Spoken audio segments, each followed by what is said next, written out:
Hello guys! Today we are going to talk about a training tool which I have used by far the most in my climbing career.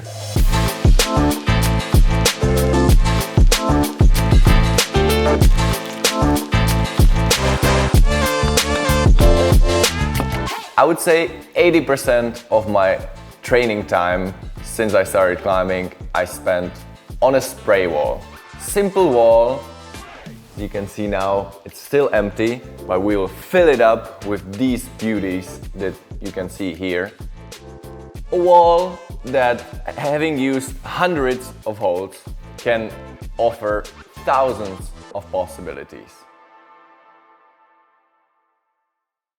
Spraywall means freedom. Within just a few square meters, you can train for weeks or months, and if it's well set, you will never get bored.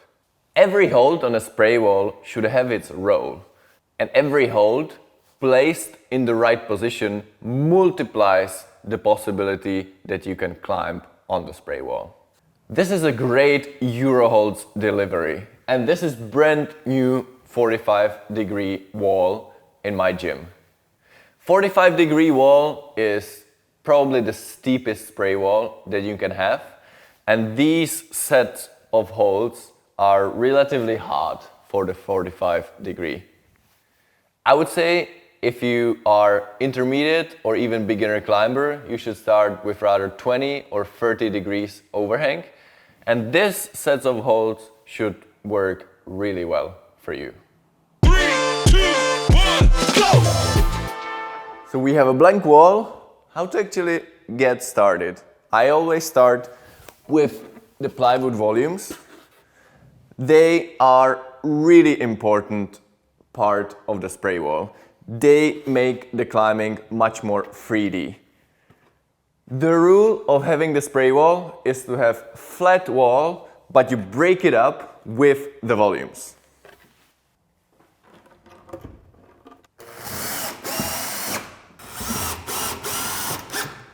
I like when the volumes are relatively big in terms of size, but you really have to be careful that they don't stick out too much, that they are relatively flat. This is a 45-degree wall, so if it's a volume that kind of sticks more, it doesn't really matter so much, but especially when it's less overhanging, 20 or 30 degrees, all of your volumes has to be very flat, because otherwise it's really easy to hit with your elbows or your knee or something like that. In total we have 6 volumes, and I always think of like the middle part of the spray wall is the most valuable and where we have to like put the most precious holds and volumes. Considering that it's also 45-degree overhang, I really like using these shapes and trying to create this vertical part in order to be able to hold onto really tiny holds.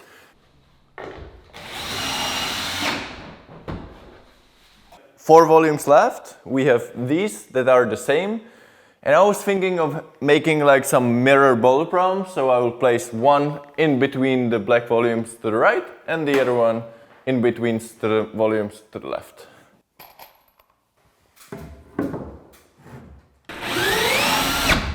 I'm pretty happy with the position of the volumes like this. We have these 2 volumes left. This volume is nice, but it sticks out from the wall relatively a lot. I don't think I would use it for 30-degree wall, but I think for 45 it's perfect, but you still have to think about that it's not sticks out too much, so you don't hit it like this or with your elbow or with your knee. So I thought that here will be perfect because you mostly climb more there, so hitting with the elbow or knee won't really be the case. This one now I'm a bit hesitating if I will put it into the middle, but I think it will be nice for some dynamic moves in between the holds, not to like block the way of jumping, so I will place it more there. Not too low, so again, you don't hit it with the knee, but somewhere around the height of the black volume.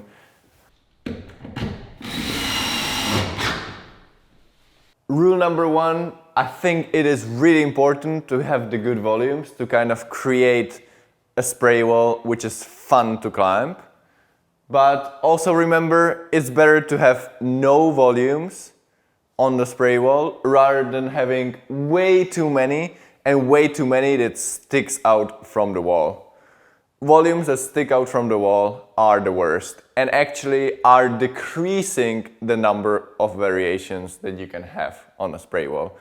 Mostly because they are just blocking the way. 3, 2, 1, go! So, pretty happy with the placements of the volumes.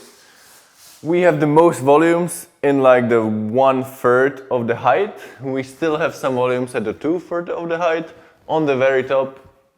You could still have it on the top, but I would say it's like too much effort putting it there. You have to place the chips. I just like having some bunch of basic holds on the very top. And on the bottom, I don't like it either because you can still hit with the knees.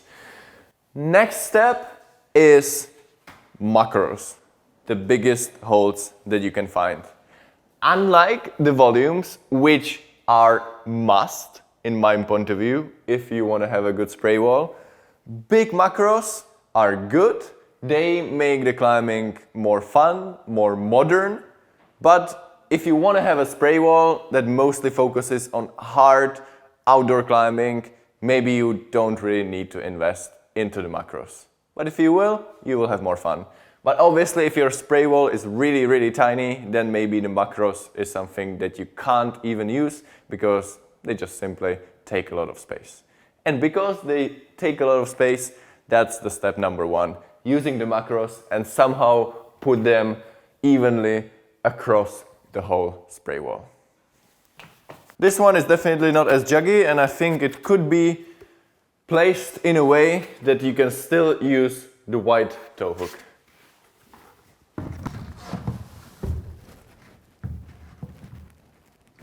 I think around here this could be a great placement. And I also placed this one with the idea that you can kind of do a mirror move into this volume or into this volume as well.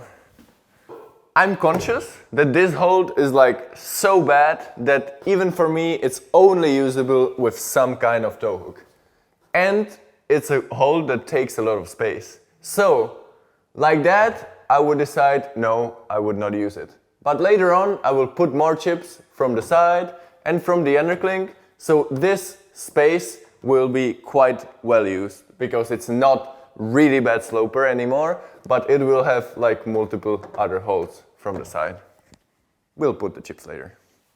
One of the most important parts of the wall, which I think is this.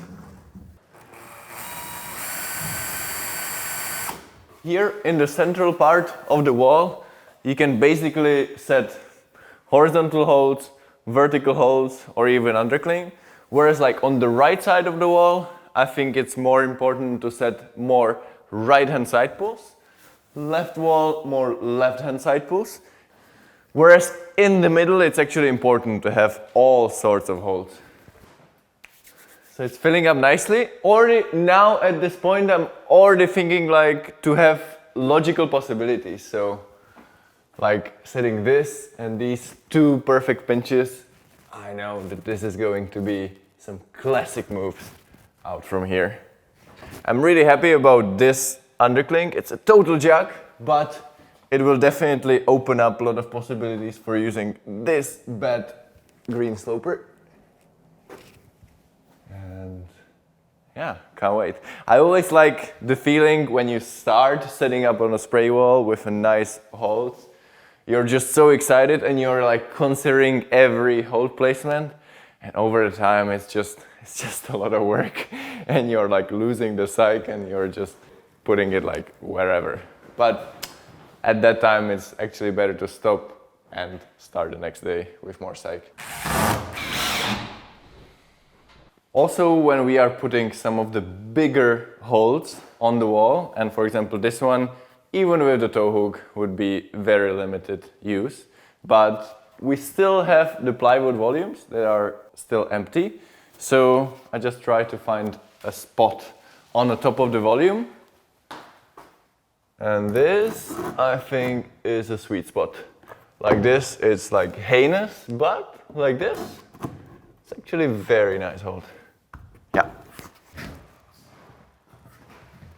So this one is also really bad and slopey hold, but let's say using this heel hook on the top of this, it's going to work. This volume will serve some toe hooks, it's going to work as well. So basically the rule is that if you use a hold that takes a lot of the space, it has to be like as universal as possible.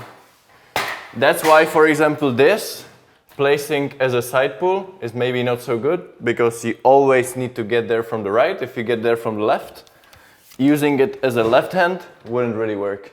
So that's a lot of space taken by this hold and not so much variety. That's why I'll end up putting it here. We are having less and less big holds, so if I take a look at it, on the very top the big holds are not necessary, but we still have a nice sweet spot around there, where one big hold would definitely be nice.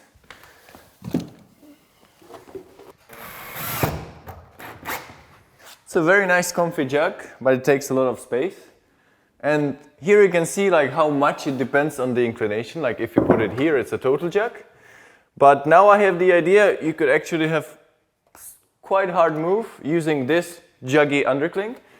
But if you don't put it like this, but if you put it just a little more in the undercling, if you are going to use some bad footholds, it's going to work amazing.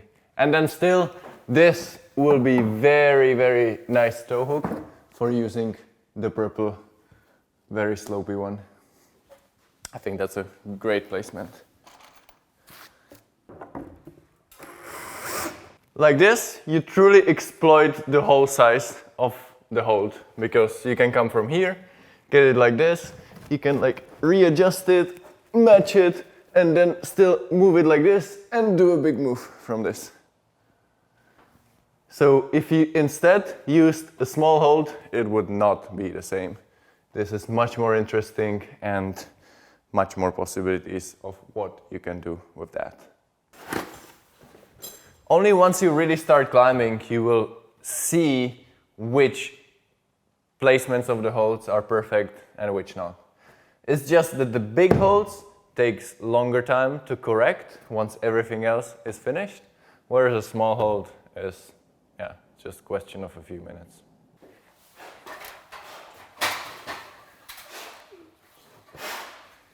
I definitely like placing underclings.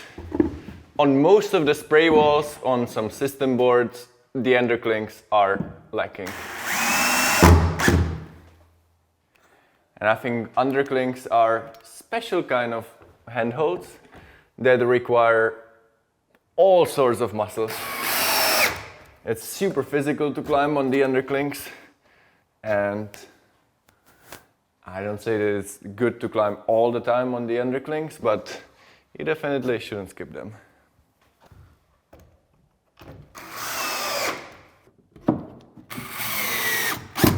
One more undercling. I think this sequence from this undercling to the next undercling will be very nice. Relatively easy, but still really physical. So all the big holds and macros and volumes are on. At this point, it's actually not bad to actually try a few boulders, or maybe not the whole boulders, but some sections, and to feel if it really works, and if every single handhold that we have here works in some combinations with other big volumes or macros. Because sometimes you just want to set a boulder with only nothing but slopers. I will not try, but I will just try to touch the hold and make sure that if I touch this handhold, I have quite a few ideas what I could do. So I could like use this, put a heel hook, go into this and jump into the other. And you can also use it with the side wall, so I'm pretty sure that this works really well. This is really bad, but I have a good toe hook here, good toe hook here, good toe hook here, and actually considering how bad of a handhold it is, you can already right now figure out quite a few combinations of moves. This, like this, like this. Wow, these two pinches are, I think, in the perfect position. I'm absolutely sure about this. This one, you can either go into here, you can span into here. So, I did my own check in my head. I tried to visualize all different boulders, and I think I'm pretty happy. 3, 2, 1, go! Next will be the special thing. A thing that Eurohold might not be so well known for, but they make incredible wood holds. And I also envisioned this board to be partly a wooden board, and I really also wanted to create some mirror boulder problems. So I make sure I put most of the wooden holds now, when we still have some space in between the slopers. So I actually do have a chance to set a mirror problems.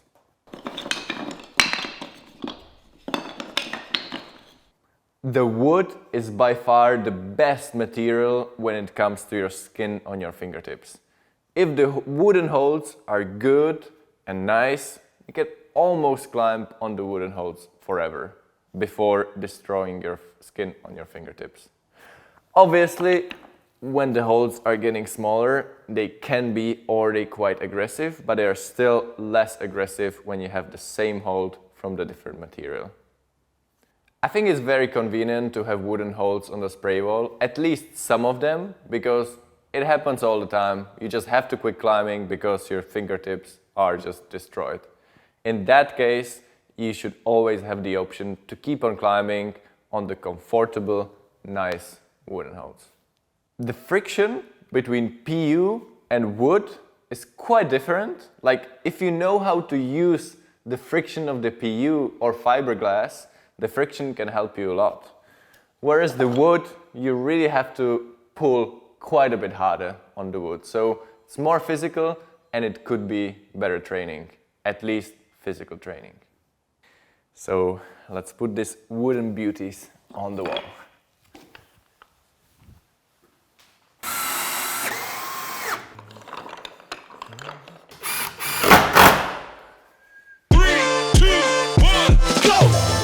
I'm done with the wooden holds. The most important thing was to create some mirror problems. So if you feel like maybe your left hand is weaker than the other one, so you can climb a boulder problem on one side and then you can try it on another side and to have this comparison. I'm done with that, and the next step is to have some middle-size holds on the wall. And still, I have some free space on 6 of the volumes that we have, and I definitely will make an effort to put some of the mid-size holds on the top of the volumes and then fill up the remaining empty spaces. And only once I will be done with the mid-size holds, I will go for the tiniest hand holds, and as the very last step, there will be the foot holds.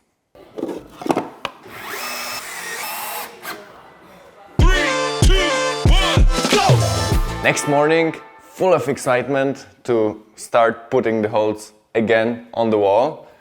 As you can see, my members of the gym were too excited and they already started climbing, so they put some chalk on it. For me, it's actually better because I don't have to climb on fresh new holds, which is always not so nice for the skin.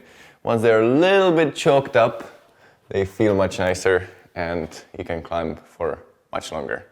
Anyway, yesterday we finished the medium-sized holds, and all that there is left are small holds and small chips. The next step for me will be filling up the wooden volumes, which is this, that and that, and also putting the chips on the top of some of the bigger macros, either fiberglass or even PU holds.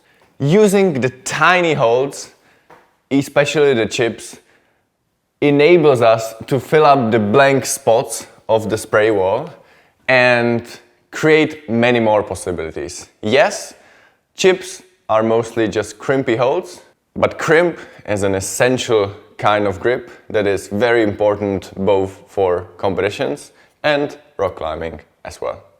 One of the most frequent mistakes that I see not only on spray walls but even in a commercial setting is that if you have an in-cut crimp that has a sharp edge, that doesn't mean it's a bad hold.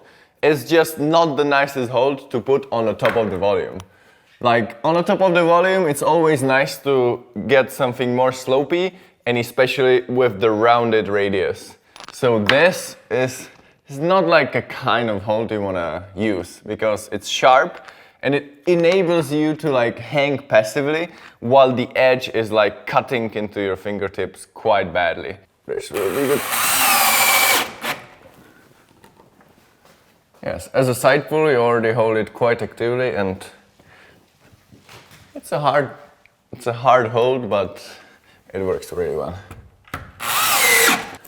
So this is basically a non-hold, but having it on the top of the volume and on the top of that having the possibility of using the thumb or not makes it really universal hold. So like this, I basically set it with the intention of using it in two ways. So it's basically two holds. No thumb, it's really hard. With the thumb, it's much easier. I definitely like using the lower side of the volumes as more of a side pulls and underclinks. And also considering this is quite a bad hold, again, you can make an option to use this as a thumb or as a right hand underclink, which, wow, it's super powerful and yeah, offers lots of possibilities.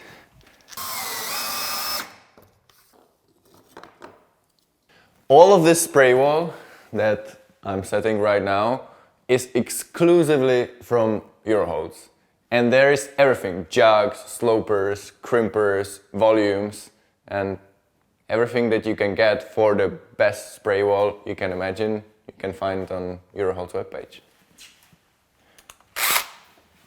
So this hold, even though I really like it for 45-degree overhang, is basically too bad. It's almost impossible to hold. That's why I inserted this chip. It's a really good thumb and it already works. And here, in order to create relatively good heel hook and crimper for the hand, I'll put this chip.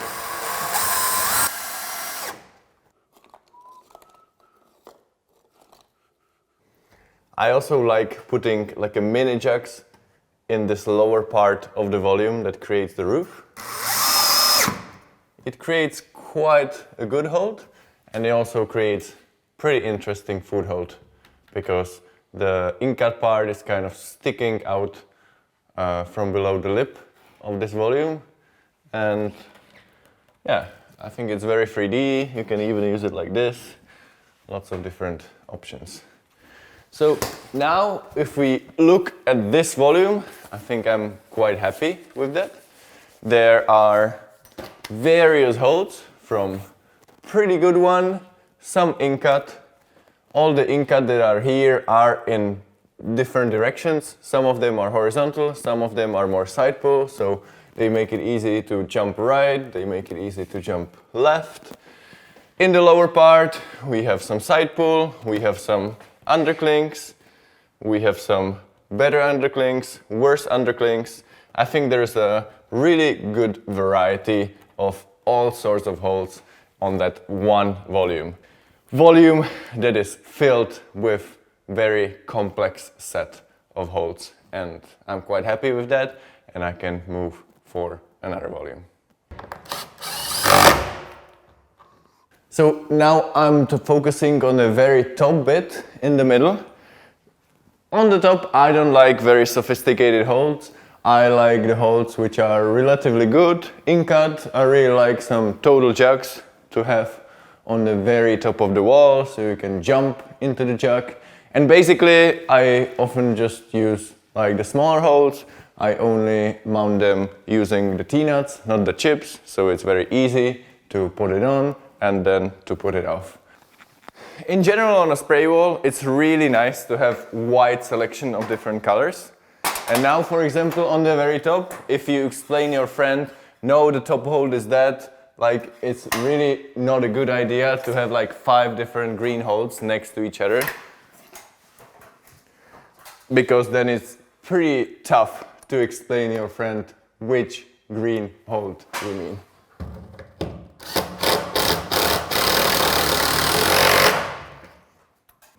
So a lot of the work is done, but there's actually still some work missing. I filled up today most of the volumes with chips. Now there's still quite a lot of free space in between the holes on the wall itself, where I will still need to mount some mini jugs and some small chips. And in the very end, I will place the foot holes. But now it's time to climb. It's time to test it a little bit, to see whether it's working, whether some placement of mostly of the bigger holes is correct, and I can't wait.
First impression, I'm super excited.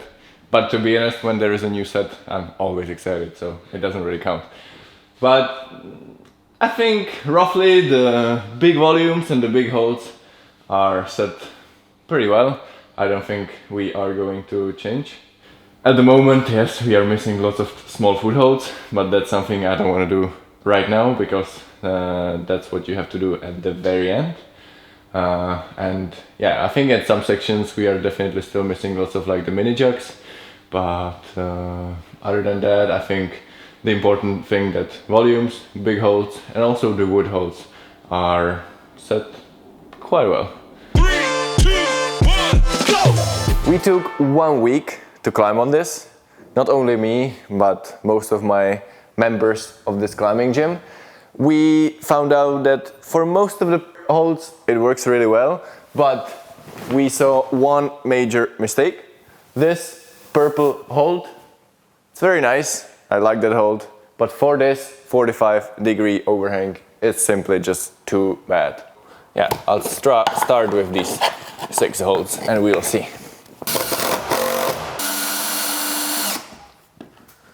And you see, 1 hold is out. We've already placed 6 holds, and I think there is still space for many more.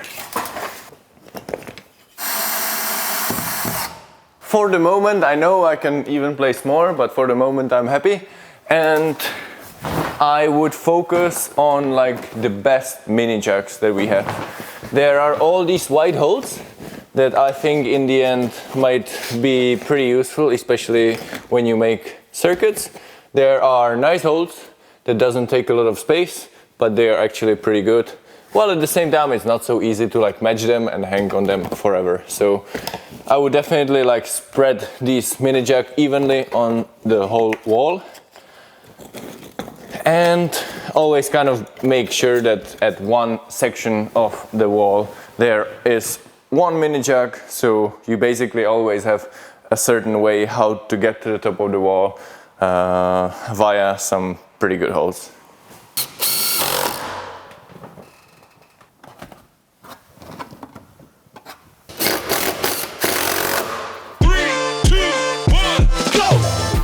So, at the moment, I'm quite happy. There are volumes, big holds, medium-sized holds, small holds, tiny crimpers, and we are still missing the foot holds. As you can see down there, there's absolutely nothing, and still in between all the climbing holds, there it's really important to put some small, more or less in-cut foot holds. And when it comes to foot holds, I like to have a system in it. All right, we have all kinds of foot holds, from the very bad ones, little better ones, different, like these are more in-cuts, and really good ones. And we can actually have a system to like spread all these kinds of foot holds evenly on the wall. So then if you make a boulder problem, you can actually not set like specific foot holds, but specific set of foot holds, which makes figuring out the boulder problems and defining foot holds pretty easy and simple. So let's start with these green rounded ones, which I actually absolutely love. And I think for both 30 degrees or even 45 degrees, they are just perfect. Now, it doesn't have to be super scientific, you just somehow randomly spread it out all over the spray wall.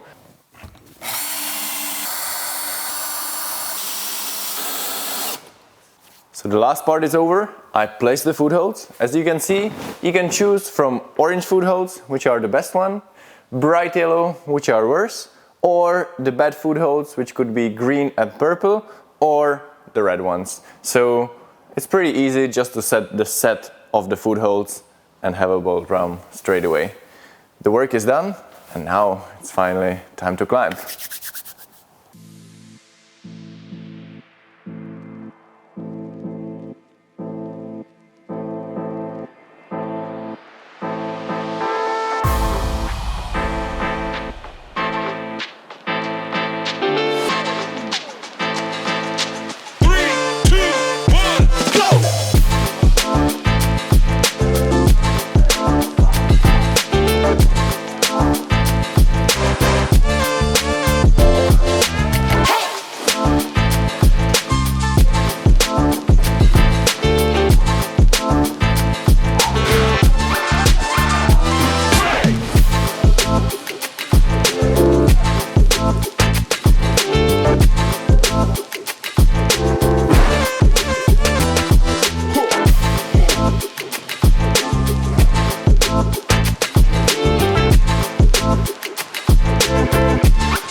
After 2 weeks, I think it has a perfect layer of chalk right now, so it's perfect for the skin.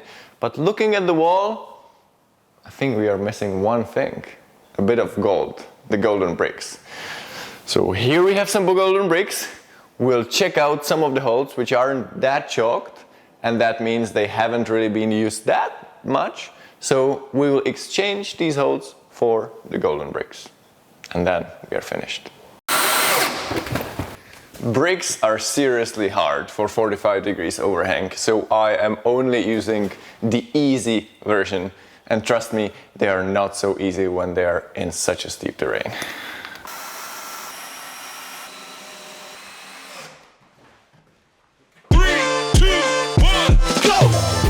The spray wall is ready.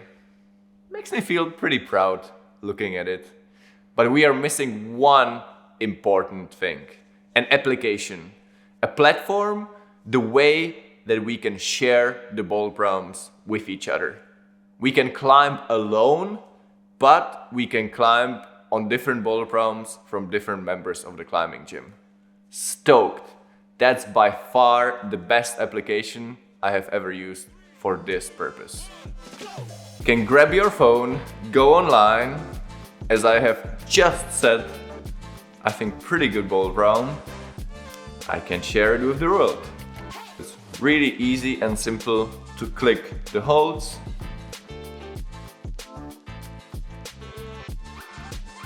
You set the starting holds, set the finishing holds, you can add a comment, you can name the bowl problem, you can grade it, you can publish it, and then your members of the climbing gym can repeat a bowl problem, they can comment it, they can get their opinion on the grade.